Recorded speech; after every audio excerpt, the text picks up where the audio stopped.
America में राष्ट्रपति की दौड़ में जो बाइडेन ने बहुमत का आंकड़ा पार कर लिया है। अब वो 20 जनवरी को शपथ लेंगे।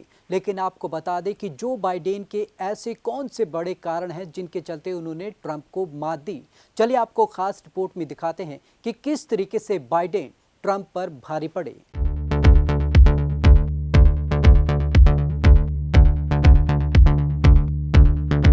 बाइडेन ने ट्रंप को इसलिए दी मात। कोरोना पर खुलकर सरकार का किया घेराव, अपना संदेश वोटर तक पहुंचाने में रहे कामयाब। कैंपेन में संतुलित नजर आए बाइडेन, ट्रंप के मुकाबले ज्यादा फंड जुटाना भी रहा मददगार। पॉलिटिक्स को जिंदगी में 50 साल देने वाले जो बाइडेन हमेशा अमेरिका का राष्ट्रपति बनने का सपना देखते रहे। उम्र के 70वें साल में उन्हें बतौर राष्ट्रपति व्हाइट हाउस की सीढ़ियां चढ़ने का मौका मिल रहा है। ये कोई ऐसा अभियान नहीं था जिसकी किसी ने भविष्यवाणी की थी। उनकी ये कोशिश सदी की पहली महामारी और अमेरिकी समाज में अशांति के बीच जारी रही। वैसे शख्स के साथ मुकाबले में थे जो सारी परंपराएं तोड़ रहा था। आखिर अपनी तीसरी कोशिश में बाइडेन और उनकी टीम ने राजनीतिक रुकावटों से पार पाने और जीत का दावा करने का रास्ता निकाल लिया। हम आपको वे 5 वजह बताने जा रहे हैं जिनके चलते डेलावेयर में कार बेचने वाले का बेटा राष्ट्रपति चुनाव जीत गया। कोरोना, कोरोना और कोरोना। बाइडेन की जीत का सबसे बड़ा कारण शायद ऐसा है जिस पर किसी का काबू नहीं है। कोरोना वायरस से उपजी महामारी ने अमेरिका में 2,40,000 से ज्यादा लोगों की जिंदगियां छीन ली, जबकि संक्रमितों की संख्या 1 करोड़ से ज्यादा है। इसने अमेरिकियों का जीवन और 2020 की राजनीति को भी बदल दिया। शुरुआत में नकारने के बाद चुनाव प्रचार के अंतिम दिनों में डोनाल्ड ट्रंप खुद इस बात को मानने लगे थे। ट्रंप ने कोविड को बताया था फर्जी खबर। ट्रंप ने पिछले हफ्ते विस्कॉन्सिन की रैली की थी। यहाँ हाल के दिनों में नए केस काफी बढ़ गए हैं। रैली में ट्रंप ने कहा कि फर्जी खबरों के साथ सब कुछ कोविड है। कोरोना से निपटने के लिए बाइडेन के पास था ठोस प्लान। कोविड पर मीडिया का फोकस इस महामारी के बारे में लोगों की चिंता का ही प्रतिबिंब था। वोटिंग में भी इसका असर नजर आया। पिछले महीने प्यू रिसर्च के पोल में बताया गया कि बाइडेन के कोरोना से निपटने की योजनाओं पर लोगों के भरोसे ने उन्हें ट्रंप पर 17% पॉइंट की बढ़त दिला दी। बाइडेन से साफ कहा कि ट्रंप प्रशासन का महामारी से निपटने का तरीका सही नहीं था। इससे देश में काफी मौतें हुई, 92 लाख लोग संक्रमित हो गए। महामारी के कारण अर्थव्यवस्था को भी हुआ नुकसान। महामारी और उसके कारण अर्थव्यवस्था को हुए नुकसान ने ट्रंप कैंपेन के सबसे खास मैसेज तरक्की और समृद्धि को कमजोर कर दिया। इसने उन चिंताओं को भी उजागर किया जो कई अमेरिकियों के मन में अपने राष्ट्रपति के बारे में थी। सदा हुआ प्रचार अभियान। अपने राजनीतिक करियर के दौरान कई मुश्किलों के बावजूद बाइडेन ने अपने लिए एक बेहतर जगह बनाई।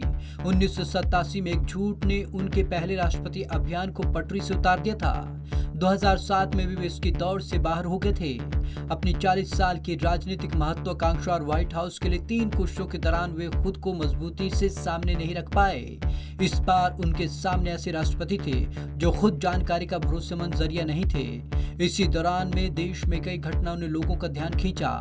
इनमें कोरोना वायरस, पुलिस की प्रताड़ना से अश्वेत जॉर्ज फ्लॉयड की मौत और अर्थव्यवस्था का पटरी से उतर जाना शामिल है। पूरे कैंपेन को संतुलित रखने पर दिया ध्यान। बाइडेन कैंपेन को इसका थोड़ा श्रेय दिया जाना चाहिए कि उसने ठोस रणनीति के तहत अपने उम्मीदवार के प्रदर्शन को सीमित रखा। उन्होंने अपने प्रचार अभियान को सदी गति से चलाया, थकान और लापरवाही से होने वाले नुकसान की संभावनाओं को कम कर दिया। उन्होंने पूरे कैंपेन को संतुलित रखने पर ध्यान दिया।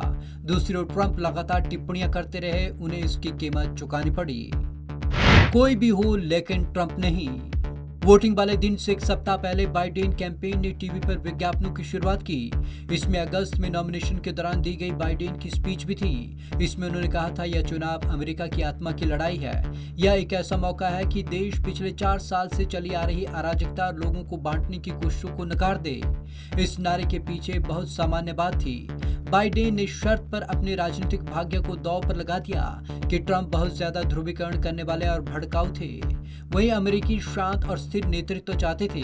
इसका एक उदाहरण फ्रांस के मूल निवासी थेरी एडम्स हैं। उनका कहना है कि मैं ट्रंप के रवैये से बस थक गया हूं। 18 साल फ्लोरिडा में रहने के बाद उन्होंने मियामी में राष्ट्रपति चुनाव में अपना पहला वोट डाला। डेमोक्रेट इस चुनाव को 2 उम्मीदवारों के बीच मुकाबले के बजाय ट्रंप के खिलाफ जनमत संग्रह बनाने में कामयाब रहे। हमेशा बीच का रास्ता चुना। डेमोक्रेटिक उम्मीदवार बनने के अभियान के दौरान बाइडेन का मुकाबला बर्नी सैंडर्स और एलिजाबेथ वारेन के साथ हुआ। दोनों बहुत संगठित अभियान चला रहे थे। उनके कार्यक्रमों में किसी रॉक कंसर्ट की तरह भीड़ पहुंच रही थी। अपने उदारवादी पृष्ठभूमि के बावजूद बाइडेन कुछ मुद्दों पर फंस गए। इनमें सरकार की ओर से चलाए जा रहे health care program, free college education और वेल्थ टैक्स से इनकार शामिल था। उपराष्ट्रपति पद के लिए कमला हैरिस को चुनना बाइडेन की रणनीति का हिस्सा था, जबकि वे पार्टी की लेफ्ट विंग से किसी मजबूत उम्मीदवार को चुन सकते थे। ज्यादा पैसे, कम समस्याएं। साल की शुरुआत में बाइडेन कैंपेन का खजाना खाली था। इन्हीं हालात में उन्होंने ट्रंप के मुकाबले के लिए प्रचार अभियान में प्रवेश किया। वे ट्रंप की तुलना में नुकसान में थे, जिन्होंने अपने प्रचार पर करीब $1 अरब खर्च किए थे। अप्रैल के बाद बाइडेन कैंपेन ने अपने चुनाव अभियान को चंदा जुटाने के अभियान में बदल दिया। आर्थिक मदद जुटाने के मामले में उन्होंने अपने अराइवल को मजबूती से हासिल कर लिया। अक्टूबर की शुरुआत में बाइडेन कैंपेन के पास ट्रंप की तुलना में 1065 करोड़ रुपए ज्यादा थे। इससे उन्हें कड़ी टक्कर वाले लगभग हर प्रमुख प्रांत में विज्ञापन के मामले में रिपब्लिकन को पीछे छोड़ने में मदद मिली।